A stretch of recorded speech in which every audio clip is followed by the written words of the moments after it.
that'll be our name until we get settled into a different name.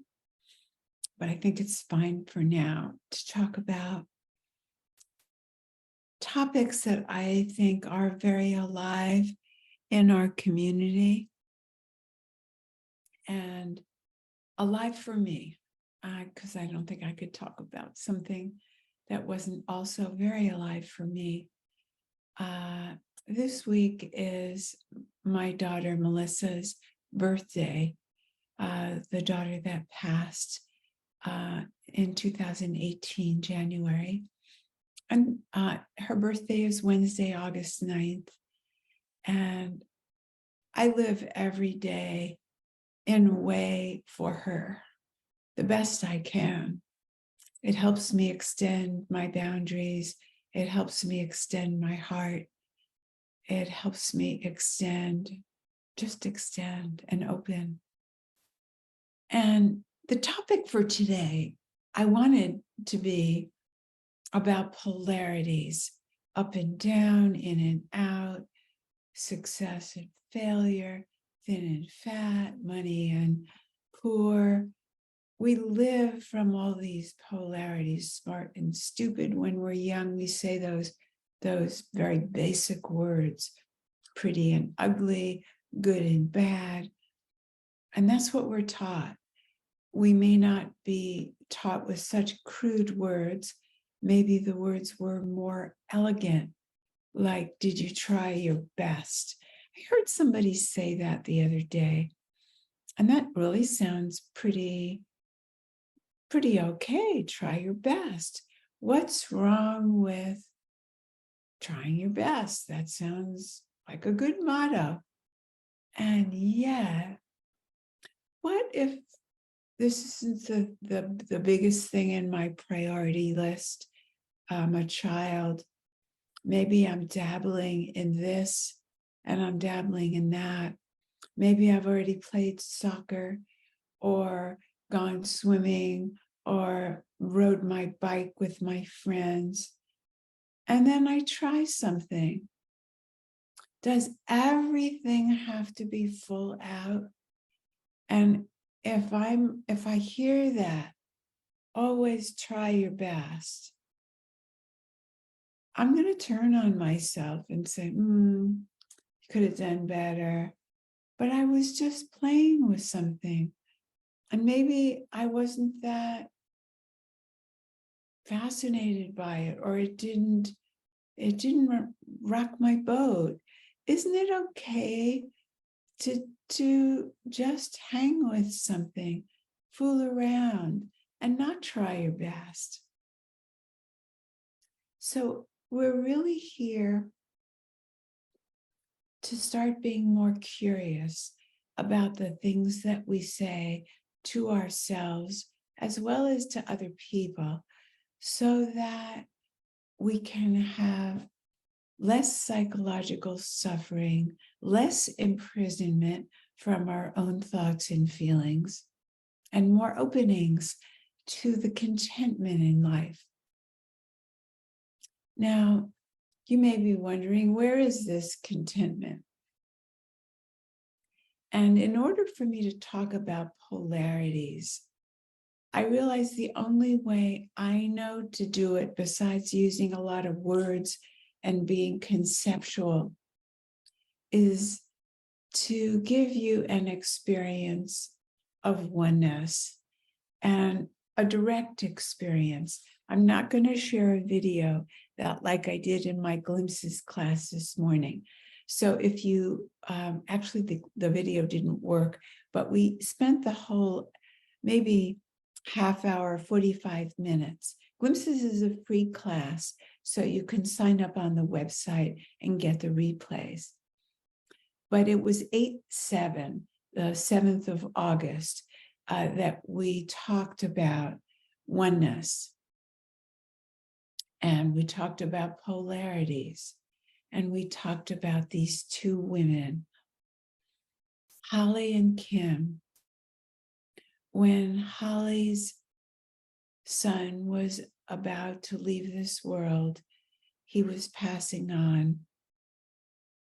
she sang a goodbye song to him from Wicked.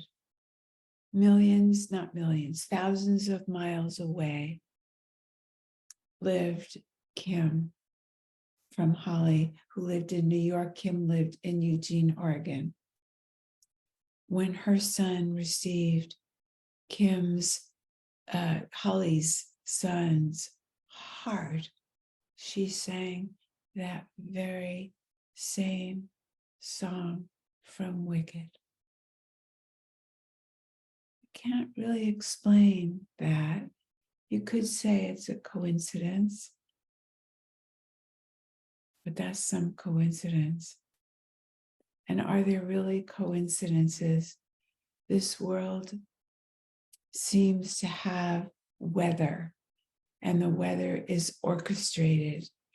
And I don't really think of the weather as coincidental. There's an energy and factors that come together.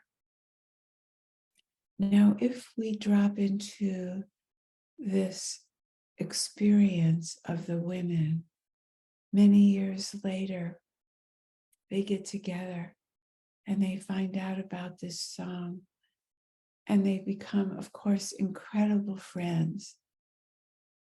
But I want to bring up that what you're feeling now is not friendship. I'm guessing with these women, you don't know them. You're not going to look them up and try and meet them, I don't think. You don't know their babies. You don't know the child, Beckham, who lived with that heart, who's still alive, robust, handsome, sweet young man. But you're feeling something.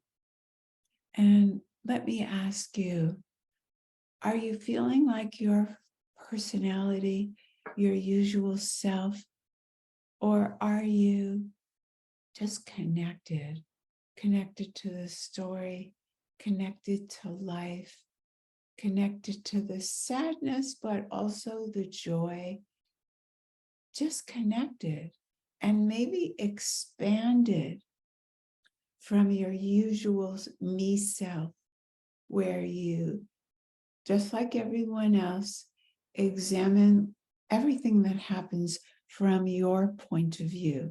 Maybe sometimes you try to get into another's point of view, but it's still you creating what you think someone else feels. So no guilt, no shame. We're not saying it should be different. But the state that you're in now, where you're connected to me, you're connected to those women, their babies, and their experience. And that's what I'm calling oneness. It's beyond good. It's without opinion. It's wide open. I'm also calling it a space of freedom, because it's a space. It's spacious. Whereas being in me, one of the words people came up with this morning in my class, is very limited. It is a limiting experience to be a separate self. It hurts. We suffer because of the polarities. We're always judging. And we came up with something for you to contemplate this morning. I'm having you join our class, even if you haven't signed up. We came up with the question of, doesn't a good story take us out of this connectedness? Good means bad. So everything's going our way, feeling great. It worked out. Everything happened without a hassle. So we're feeling high, and we call that being in the flow. I don't know. I think this place of contentment, where we are lacking nothing, we're not even in a feeling. Yes, we were touched by the women and their story, but were we sad? Maybe we cried, But if we cried, it's probably being touched because we've had a personal experience. My dear friend lost 2 babies, lost in the world's terms, 2 miscarriages. I, quote unquote, lost a daughter. I don't feel like I lost a daughter. She's not around in physical form, but I am connected to her in this way that you're connected to the 2 mothers, and you're connected to their babies, and we're connected maybe even to the ancestors. And I'm going to make this not a long video. I'm going to make it rather short because I want to have you focus on a way that you can be alert to being consumed by the world. We're all going to play in the world. If we have jobs, we're going to show up. If we have household duties, we're going to do them. If we have interactions with friends, family, we're going to show up. But when we're making up stories, meaning we're putting the meaning onto what happened. So this is a good day. That's putting meaning on. This is a bad day. All we know is what happened.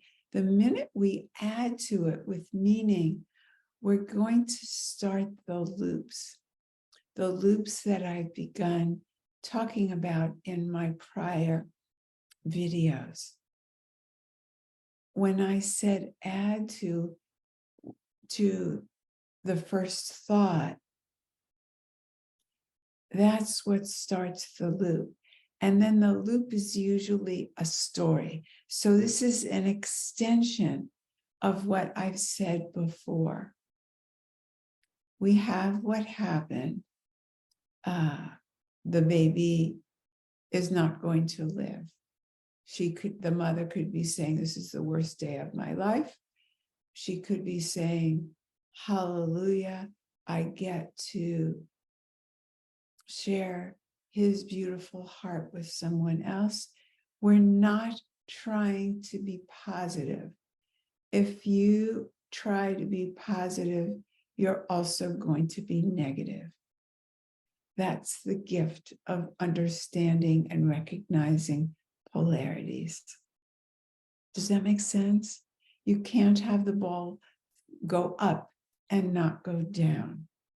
The nature of this world is polarities. We've all been trained by our parents and by the culture that you're you and I'm me, this is yours, that's mine, and so on. You and me is the greatest polarity. What if there's just us? What if there's just the oneness? And that this is happening like the way things happen in your dreams. They feel real.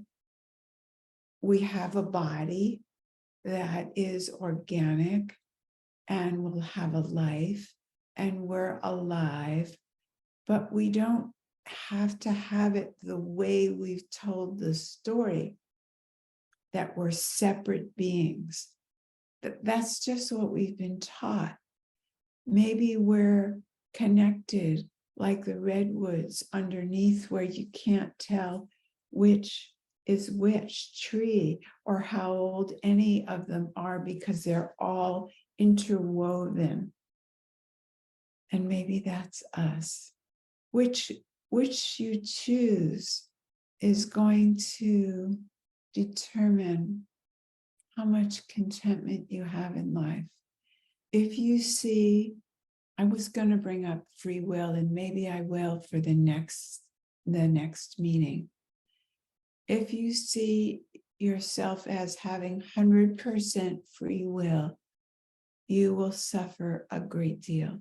You'll have a lot of fun, but you'll also suffer. So I'll talk about that in the next video. But right now, we're talking about how to live life in the world and maybe not create the story. Anything can be going on, and you can stop yourself immediately when you start a story and say, I don't know. Living in I don't know is freedom. I'll leave you with that today. Thank you so much. Bye-bye.